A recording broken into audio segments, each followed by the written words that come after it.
ഇടതുപക്ഷത്തെ ഒഴിവാക്കിക്കൊണ്ട് ആർക്കും മുന്നോട്ട് നീങ്ങാൻ സാധിക്കില്ല. അപ്പോൾ ഇടതുപക്ഷ രാഷ്ട്രീയത്തിന്റെ പ്രസക്തി വർദ്ധിക്കുമെന്നതിന് സംശയമില്ല. ഒരു മഴയും തോരാതിരുന്നിട്ടില്ല. ഇന്നത്തെ ഏതെങ്കിലും ഒരു അവസ്ഥ കണ്ടിട്ട് ഭാവി എങ്ങനെയാണെന്ന് ആരും നിർണയിക്കരുത്. ഒരു മഴയും തോരാതിരുന്നിട്ടില്ല, ഒരു കാറ്റും ശമിക്കാതിരുന്നിട്ടില്ല.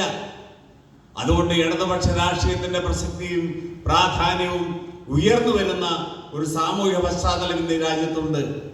എന്തുകൊണ്ട് ഇടതുപക്ഷത്തെ ശക്തിപ്പെടുത്തണം? വെറുതെ വോട്ട് ചോദിക്കാൻ ചെയ്യുന്ന ആളുകളുടെ ഇപ്പോഴത്തെ ഒരു വർത്തമാനത്തിന്റെ നിലവാരം ഞാൻ കോൺഗ്രസ് എന്താണെന്ന് പറയണം. അവര് രാജ്യത്തോട് ചെയ്ത കടുങ്കൈകൾ പറയണം. BJP എന്താണെന്ന് പറയണം. അവരിപ്പോ ചെയ്തുകൊണ്ടിരിക്കുന്ന പ്രവർത്തികൾ എന്ന് പറയണം. അതിന്റെ ഭാഗമായി നമ്മുടെ നാടിന് സംഭവിച്ച മൂല്യച്യുതി